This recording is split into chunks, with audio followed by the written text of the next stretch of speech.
Hello, Long Beach. Welcome to Artist Banter, a podcast focusing on arts and entertainment in Long Beach, brought to you by the Daily 49er staff. My name is Aziza Gomez, and I will be your host today. On today's episode, I'm interviewing Brad Cummings. Brad and his wife Stephanie are owners of the Rock Academy here in Long Beach and have recently been selected for the 2022 Best of Long Beach Award in the music school category. In addition to being a successful entrepreneur, Brad has been performing and recording professionally for over 40 years with notable artists such as Sting and Metallica. His movie soundtrack credits include iconic films like Austin Powers' Spy Who Shagged Me, and his commercial credits include making jingles for Coke, Sprite, and Morongo Casino. Hello, Brad. How are you doing today? Good, Aziza. How are you? I'm doing well.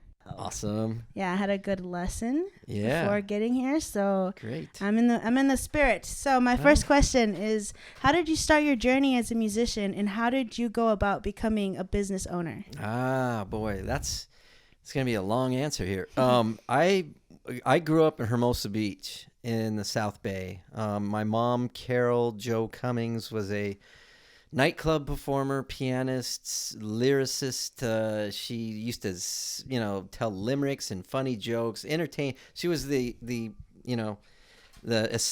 quintessential entertainer, nightclub entertainer. And so it wouldn't be uncommon as a little kid, like 9 years old, to go to my mom's gig and fall asleep in one of those tuck and roll booths, of the restaurant while she was playing. Music was always around my household. We always had a piano in the house, and she was a great performer. And just growing up at the beach, I was able to enjoy the beach and surf, which is a big passion of mine. I've been surfing as long as I've been playing music, which is decades. So yeah, thankfully I can still do it. So that's kind of how I got into music. As I was growing up, I asked my mom for drums. And she was like, nah, your older brother played drums. I don't want all that loud stuff in the house.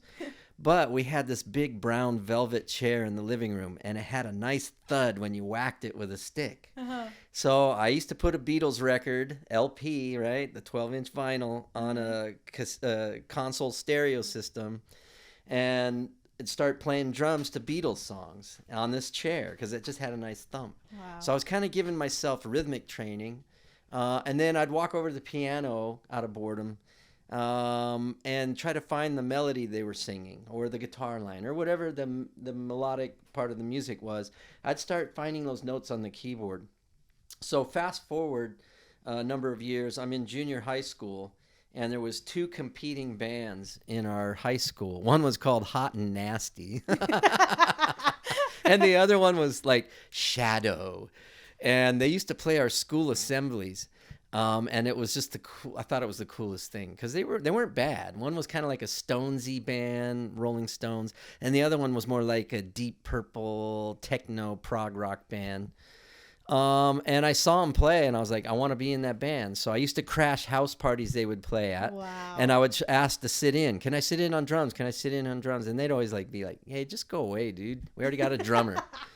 So like the biographies of many bass players that I have read through the years, I ended up on bass by default.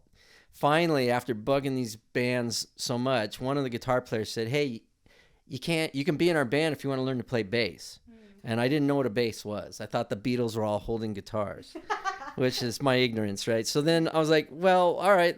So he goes, come to my garage. I got a bass. And I remember going to his garage, and he hands me this electric bass guitar, and then he showed me Jumpin' Jack Flash by Rolling Stones on it. And it's like, dun, dun, da, da, da, da, da. And somehow it just struck me as super easy. And I attribute that to my years of fiddling with my mom's piano and getting intervallic training.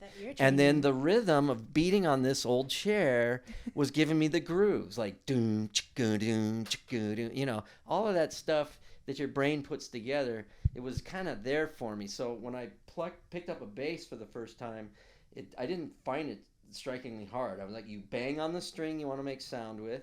Here's the rhythm, that I need. And there's like 4 chords to so many rock songs. Well, right. 4 notes on this fretboard, and I got it.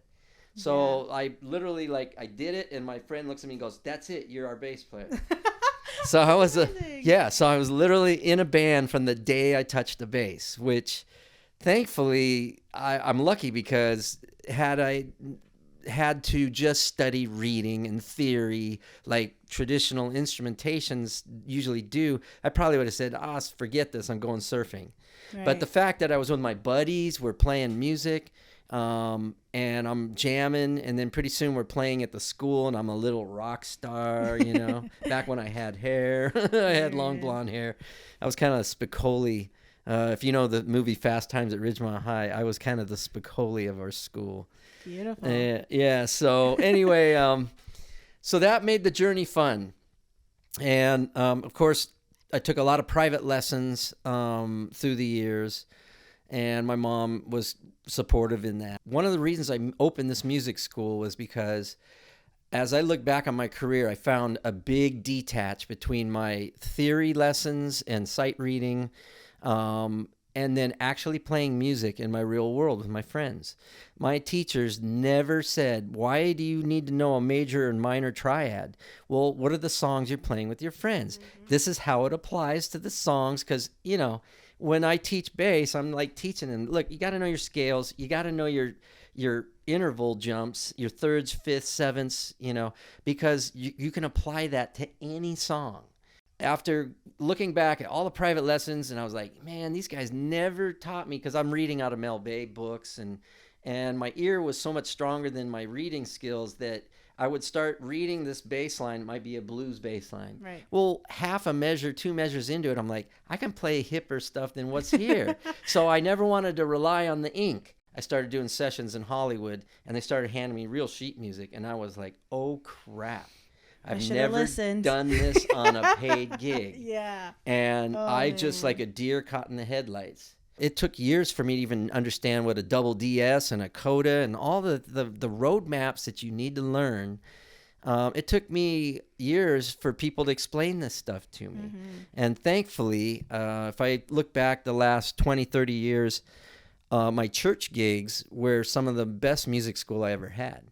None of my private lessons ever really taught me that stuff. Right. So that's one of the reasons when we opened this music school, I was like, man, I'm going to teach drums and bass on such a logical application way that I think the light bulb will stay on in the student, and they'll go, oh, I know that rhythm. Dun, chicka, dun.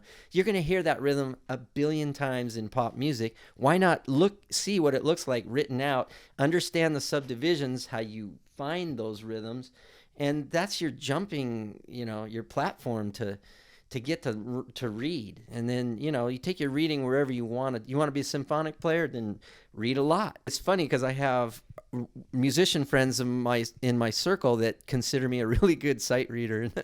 I personally don't think that, but it's nice to have that skill. I mean, if you think about it, if you're looking at music like how you're looking at it, where you're just like, okay, this is one rhythm that shows up in this genre a lot. Of course, you're going to be much quicker at picking up styles and all that. Especially for rhythm section players, because so much of what we do is a 2-bar, 4-bar phrase, and it's repeated over and over. So that's kind of one of the reasons we opened the music school. I thought, well, it's been a crazy career for me. The music business has changed dramatically during my career. Mm-hmm. Whereas the new generation, you guys, like you're more going to be more, adept to recording on a laptop. I mean, we never had that when I was a kid. It was to do a real serious recording session. You had to go to a major studio in Hollywood, and it cost a lot of money. And you would record on these giant 2-inch tape machines, and punching in and editing was really difficult and time consuming back then. So there was a huge emphasis on us as rhythm section players to get our parts and nail it from the start of the downbeat to the last hit of the song. Because if we made a mistake in the middle, it cost studio time. Literally, they would have to take the tape off the heads, cut it, splice it, and then try to punch you in, which was harder to do back then. Nowadays with, Pro Tools, Logic, Reaper, whatever people are using, it's just instantaneous. Right. So it was interesting. And then back then, The music labels, RCA, BMG, or whatever, Warner Brothers, they had so much money, and they really ruled musicians' careers. So the goal as a young musician is to go be seen on the Strip in Hollywood or wherever it is, but you want to get in front of A&R people that can possibly go, we dig what you guys are doing. They had huge budgets back then. I mean, I was working with Vince, a friend of mine, really good singer percussionist, and we were playing up and down the LA Strip. And David Geffen, I guess, got wind of us and was willing to give us $100,000 to go in the studio just to do pre-production to see if it's something they can work with. Wow. And these days that doesn't happen very often. Most people are in their homes recording on their laptops, and you're hearing great recording. I mean, that's the exciting thing is I see young musicians coming up and they have access to every style and information and lessons and the people that have skill sets, they're getting really good really fast. Yeah, I mean, it's kind of a double-edged sword because in a way, like, for a situation that you just mentioned where you can get, like, discovered, like, you could be nobody, but they'll see that potential, like, marketability that you have as a brand, as a musician, and they'll be like, okay, we're going to give you this advance for you to do it. But nowadays, as a musician, you have to know how to market yourself. You have to know, like, all these social channels that you could talk through, and you have to have a following. You have to build yourself until they can think, okay, this is easy. We're going to invest in you, but you have to be like kind of finished. Right. Yeah. No, I agree with you. And luckily, what you're seeing is better channels to get your music exposed. Yeah. I set up something called Reverb Nation. It's a website for musicians to post their works. And I did it years ago just so I'd have like an online resume I can hand people. I never thought about like marketing SoundCloud? It's kind of like SoundCloud. Okay. And I've had the site for maybe 20 years now. And I have over 600 fans worldwide that have bounced. I don't know how they even find me, but they bounced on it and they've subscribed to me. And, some of them are in Denmark, Norway. And I'm like, yeah, that's cool, man. And, I can friend them back. And, but I don't claim to be the guru on how to market that stuff. But this new generation of musician is able to do this on a dime budget. I mean, they have the skill set to record at home, make awesome sounding recordings. And if they have talent and there's a vibe to them, they have a channel now to get those people very economically, where people go, yeah, I dig what you're doing. And I think that the mindset, hopefully for artists now is like, if you dig them, support them. Don't just steal their music, right? I mean, I self-admittedly use YouTube for teaching all the time. Me too. And yeah, we all do, right? But the sites you get enough hits on YouTube, you're getting advertising. I put up with the ads because I know the artists are getting money from it, and that's fine. But there's better channels and there's ways to market your stuff. In the old days, people used to tour to support their records, to help sell record sales. And now, like my buddy Rob Trujillo, who's in Metallica, he's the first one to tell you, he's like, dude, everything's flipped now. We tour to push our records because we make more money selling swag at the concerts they sell out than they do from record sales, because the music, it's so hard to monetize, and the streams are everywhere. I mean, people can hear Metallica for free. How are you selling a record now? So the whole thing's kind of flipped on its head. And I remember those years when it first started happening, where the record labels were freaking out because they no longer had complete stranglehold on marketing of a musician's monetizing music, so it's been interesting to see where it's all going. And what's cool is that what used to be now like one label's job has kind of exploded into multiple like different distribution channels. So for example, I was listening to a podcast the other day and they were saying like there's different like I'm getting the words, but there's different people now who would like who will only focus on like your streams and making sure that you're getting your money's worth. And then there's other people who will like, before you drop your single, will make like 30 days worth of advertisement so that you're kind of just like a motor at that point. You're throwing out advertisings, and then the single drop is here and everyone's engaged. You know? And back in the day, that all used to be done by the record label, right? And then you'd give the cuts away. Absolutely. And now like it's more cost efficient to say like, okay, me, Aziza, I'm a good singer, I'm a good songwriter, I have a best friend, he's good at producing, I'm gonna let him do that. But now I have to like fill in these holes of like, okay, who's going to teach me how to sign up for like a distributor, and how to sync my music and license my music and all that. And I think it's awesome that we have the opportunity to decide where each of those things are going to go and who we entrust with that.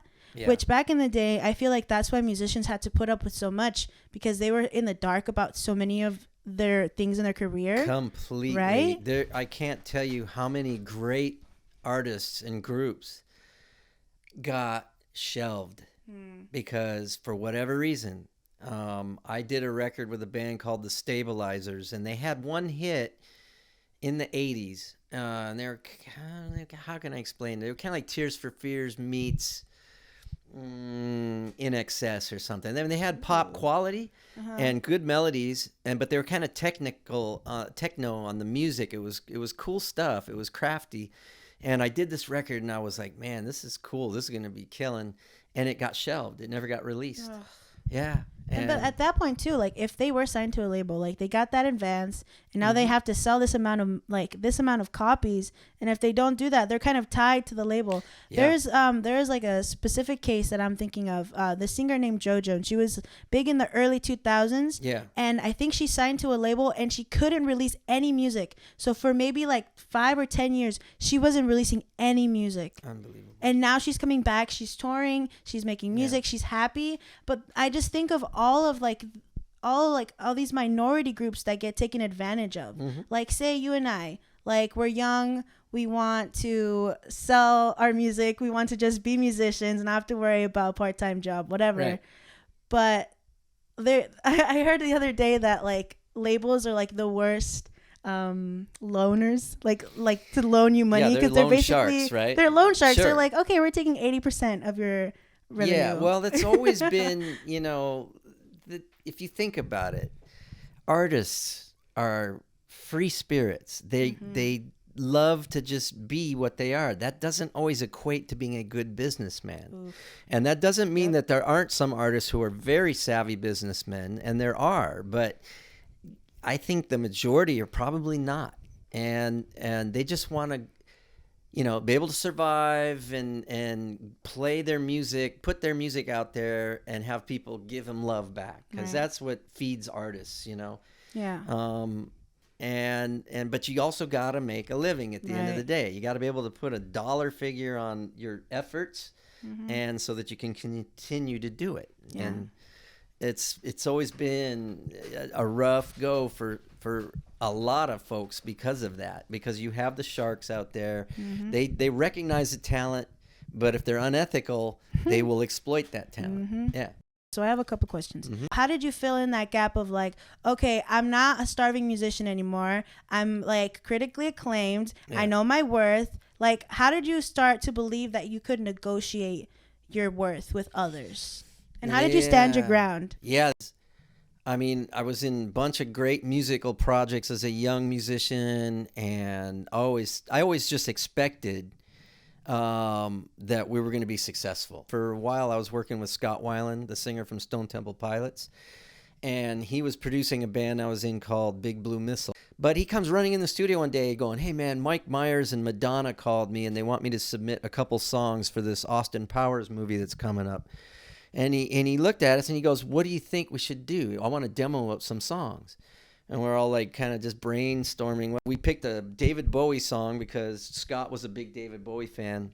And then because of the 60s vibe of the movie, we said, how about Time of the Season for Loving by the Zombies? Yeah. And, doom, doom, down. Yeah. So we all kind of came to agreement one afternoon. And so we fired up the studio, and we submitted it because it was on a deadline. And sure enough, the Mike Myers and Madonna heard it and said, "We love both songs. We want to use them." Yeah. So we were like, "Oh wow, that's cool." But I think the David Bowie camp won $1 million for licensing, so they shelved that song and they used the Zombies song, which went on the soundtrack. That's why there's that platinum record on the wall out there. It's crazy, huh? There was so much buzz in the Hollywood scene. We were playing all the Sunset clubs and that we just kind of expected like we were gonna be the next big thing, and then. What I found is our lead singer, as more money was being talked about, he got weirder. And it was like maybe a fear of success subconsciously. I don't know, but I experienced it in other bands where someone would self-implode. Right when you were the door of success, they would sabotage it. Oh, man. And that's what happened. And we were like right there. And then all of a sudden, money's being talked about. That doesn't mean you're a rock star. That means you need to pay attention to what they're offering and make business decisions, smart ones, right? But be easy to work with because you're not calling the shots. You know, if you're Prince and you're sold 20 million records, yeah, you can kind of call the shots. But if you're a new artist just getting attention, be smart, you know. What would you say is a good way to like keep the boat steady and to not make anybody feel like they were like just easy to replace, you know, because that has an effect on the music. So it does. How would you say like say that their band is like blowing up and somebody's acting up, like how do you deal with that internally? Man. I wish I had that answer. Honestly, I mean that it's like, you know, I know Rob Trujillo. I used to give him bass lessons years ago. He was a doorman at a jazz club I played at in Venice Beach when he was like 17 years old. And now he's so successful. And so I kind of watch, like, how did he get where he got, right? Because he's always kind of used me as a mentor. It's very strange. He would call me out of the blue. Hey, man, Mike Muir, Suicidal Tendencies fired their bass player, and they asked me if I wanted to go on the road. And what do you think? Why would he ask me my opinion? But I was like, well, Rob, what are you doing now? Well, I'm just doing construction. I'm not really playing bass. Oh. I'm like, well, dude, they're a band that's signed, and they're just released a record, and they're asking you to go on tour. You can always come back and swing a hammer if it doesn't work out. Right. So he joined the band, which was his launching. I mean, him and the lead singer hit it off. They started another band, which became Infectious Grooves. All of a sudden, they're recording at A&M Studios in Hollywood. And Ozzy Osbourne walks down the hall because Ozzy was doing another record in another room, and he hears their stuff, and he sees Rob, and he comes up to Rob, "Hey, Mike, what are you guys doing?" And then Rob's like, "Yeah, this band's Infectious Grooves. I like what you're playing. You and I should play together sometime." Boom. Fast forward, Rob's touring with Ozzy Osbourne for probably 10 years. And that led to, that exposure with Ozzy probably led him to get the chance to audition for Metallica. And ultimately, he got the gig. That's amazing. Yeah, it's just like, you know, but he is a smart business person. Maybe it's just in his nature because he's kind of like me. He's a mellow surfing bass player, and he's easy to get along with. And if you look at the two, like James Hetfield and Lars Ulrich, the two leaders of Metallica, those are two alpha dogs. And I could see that chemistry where they would butt heads. You know, they've learned to keep it together all these years, which is amazing. Get back to your question, how do bands stay together? You got to find those dynamics. That's amazing. Yeah.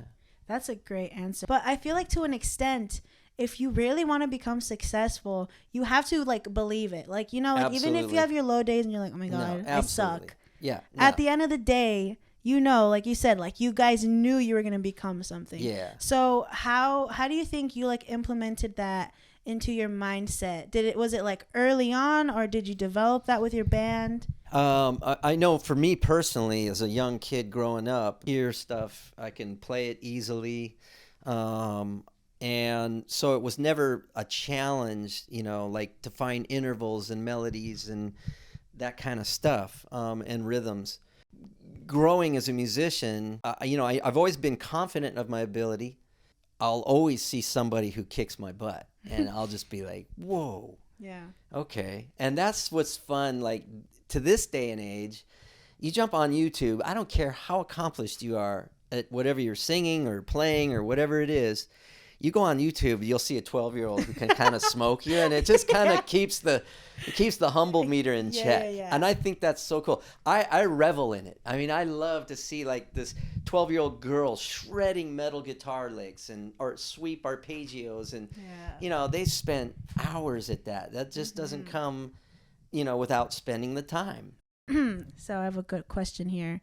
What are some aspects in the music industry that you think will never go out of style, such as being punctual to gigs and being prepared? Oh, man. Okay. Oh, punctual to gigs. Let me just explain. I've been fired from bands because I was habitually late. And maybe I was cocky in my subliminal mind thinking, well, I'm really good, so they're not going to fire me. Right. I can be 10, 15 minutes late. And the reality is they can get someone else that'll be on time. If that's important to them, right? Yeah. And it should be, because collectively, when you're working with a team, punctuality, I think, is super important. Yeah. Ricky Minor, who's the bassist, he was the music director for Whitney Houston for years. Mm-hmm. And I went to a bass clinic at SIR, and he spoke at it. And one of the main points he said was, you want to be successful in this business? Be early. Don't be on time. Be early and rehearse your parts. You might be a good sight reader and got a great ear. Know your shit before you show up. Period. Yeah, mm-hmm. Because you got one shot sometimes, especially if it's an audition. Right. My point is just, if you get in that habit early, it'll never be a waste of your time to do that. Yeah, be on time, be punctual, know your stuff, and be able to fix problems. That's the other thing. Yeah. Like, I've been a successful realtor with my wife for 20 years. And one of the things I learned from doing real estate is you got to promote yourself. Mm-hmm. There's thousands of realtors out there. And if you don't know how to market yourself, and don't be afraid of it, you're going to get stampeded over by the others who will. And same for music. I never used to. I would go, Aziza, I would play at like Coconut Teaser, a club on Sunset Strip back in the day. And some people would come up to me going, man, you're ripping on bass. What's your name? And I would say, oh, nice to meet you. I would be cordial, but I wouldn't think of the marketing moment I have. Right. Here's my card. You ever need a bass player, call me. Hello.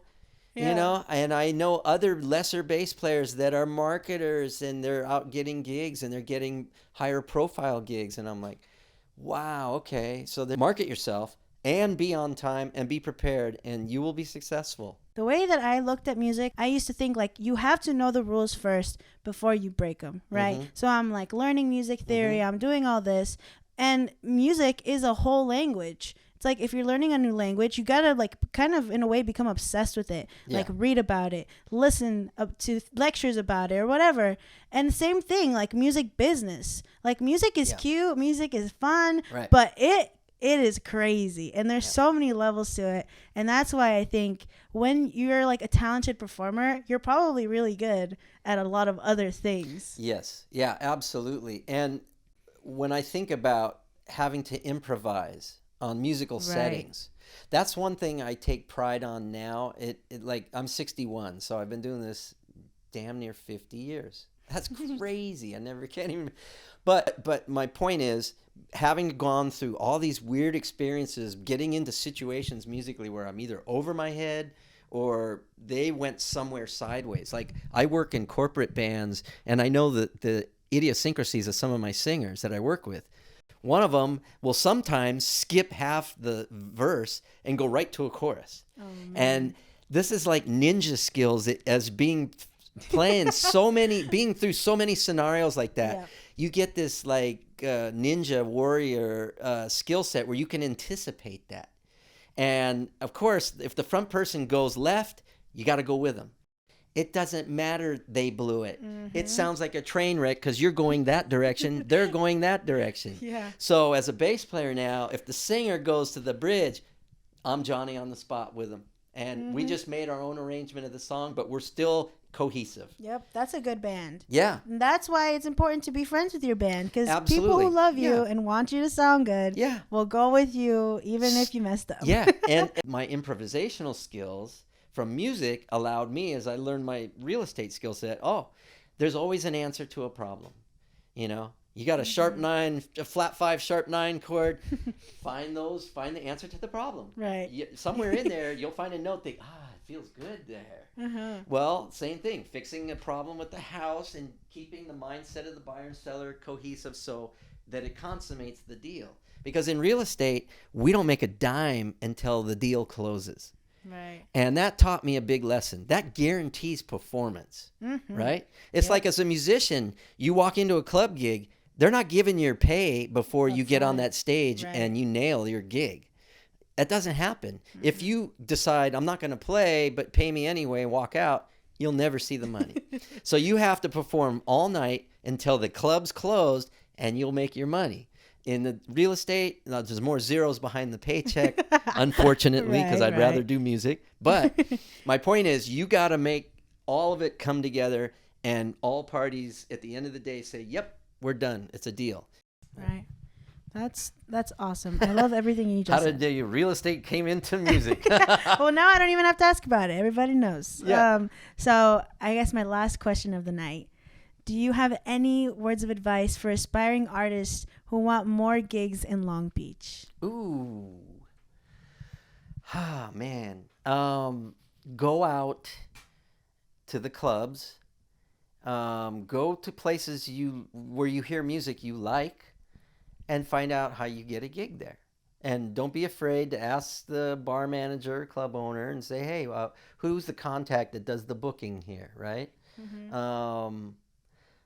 That's what I would do, and then just go out with your group or solo if you're solo, and go out and do it. If they have some clubs have like kind of a jam night, right? If you can find, they're kind of hard to find, but I've done a lot of those in Orange County clubs, and I've had musicians come in that just getting their teeth, they need the experience on stage, get through those butterflies. One of the funnest things is owning this music school is seeing young singers come up on stage for the first time. The microphone's 12, 14 inches away from them, and they're so fearful that they don't even know, they look like a deer, right?